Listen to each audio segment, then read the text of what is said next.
question over here. Thank you. Yeah. Actually, I was just reading about these recent concerns that have come up, even by some of the eminent scholars, about sukuk bonds, for example, and I've read that AUFI is actually considering that at the moment. So is it any particular type of sukuk bond, like you mentioned the ijara-based ones, or is it about all of the sukuk bonds? Could you highlight that a bit?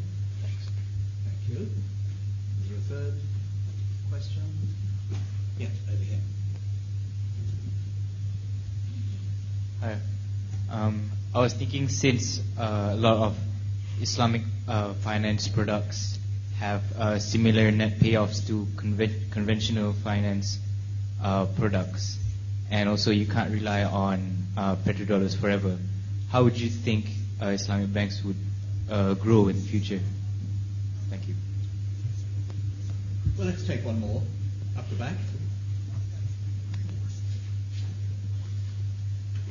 We see sukuk and bonds, and when we see pricing for sukuk, and especially the benchmark, it is still actually dependent on the LIBOR.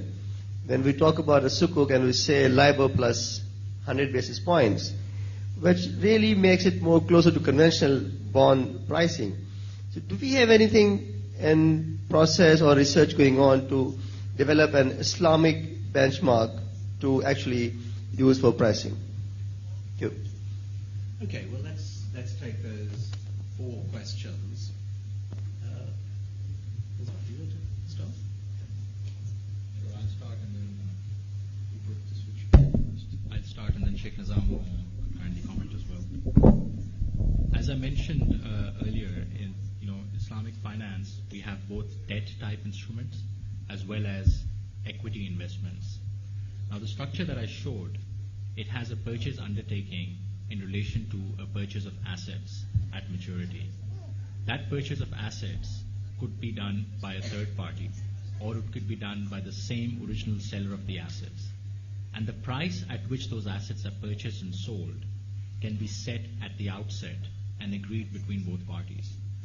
So if the desire is to sell those assets at maturity on market price, then there is a mechanism to do that, in which case this would be more like an operating lease based structure, and the original owner of the assets would have the option but not the obligation to buy those assets back.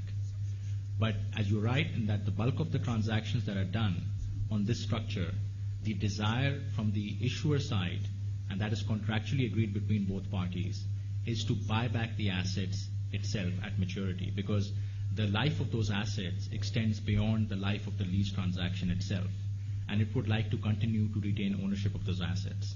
What is not allowed, which would create a capital guarantee, as you can see, it says it implies a capital guarantee, and it is not actually a capital guarantee. What is not allowed is that the investors are not taking real ownership or risk related to ownership of those assets for the period of the financing.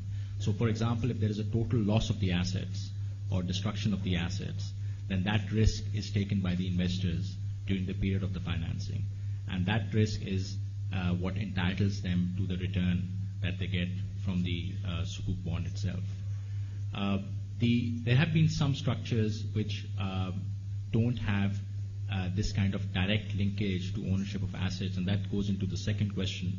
For example, some of the Modarba-based sukuks that have been done recently, they have been criticized, and that was the subject of today's seminar, that where there is no direct linkage or real ownership transfer, whether legal or beneficial, then those issues are under some scrutiny right now. And again, the issue is not in terms of whether the Mudarba contract or the Musharka contract is a legitimate contract under Islamic finance or not. The issue is under what circumstances is that contract applied for sukuk transactions, and how it is used to create obligations that might be in line with debt or equity type investments. I think the third question was in relation to the growth of Islamic finance due to similarity of some of the products with conventional products, and how we see that impacting future direction of the industry. That is in fact the main driver of the industry. The more innovation takes, the more we can innovate in line with basic needs of customers, the more the industry will move forward. As I mentioned, the needs of the Islamic customer or a Muslim investor from a finance point of view are the same as any other investor. It's just that he or she desires to make that investment in line with his or her belief and faith. But the economic needs are the same. So if we can service those economic needs through Sharia-compliant contracts and forms of financing, then the industry should definitely grow. As I mentioned, the largest segment of Muslims is what we define as practical interest-averse Muslims, who, if they have the choice of queuing up in a McDonald's, which offers halal or haram Big Macs, and the cost the same and taste the same, then they will just queue up for the halal one. And the last question was in relation to the use of LIBOR as a benchmark. That is something which has been there for a long time, and it is sometimes confused as actually equating to taking interest itself. As I think you understand, it's a benchmark which is used as a means of measuring performance or returns. It's not ideal, but it is being used primarily because there is no other global index or benchmark today that can give investors the same linkage to the kind of credit risk that they are expected to take for pricing these instruments. So, if there was, for example, theoretically, if the Islamic Development Bank came up with a benchmark that was based on some sort of index linked to the performance of the OIC countries, then that could be used in some of those countries, but it may not then facilitate the sale of those instruments in markets which don't recognize that benchmark. So the Dubai Ports transaction, for example, would only happen if international investors can relate to how the risk related to the ownership of assets can be compared to a conventional return benchmark. And that's why it's incorporated. It's more, I think, of a doctrine of necessity than anything else. And perhaps Sheikh Nizam can also comment on that. Well, I will start with the benchmark. I think, I don't know, it was 10 years or 15 years ago, I keep forgetting now. Here in this university, in this school, esteemed school in the LSE, I challenged the young students and I said, please come up with a benchmark which is not LIBOR based. So that is your role here, the students and the young generation of financial engineers and those who are studying these subjects. We, encourage them to come up with benchmarks but these benchmarks must be acceptable and universal. Like, for example, if I tell somebody, please solve the traffic problem of Dubai, so he says, use helicopters. This is not a solution. You will not win a prize for that. So you have to come with a viable solution that I can use it. So when I say somebody to invent or to come up with an innovation in benchmarks, I mean something which is doable, usable, acceptable through the international financial markets.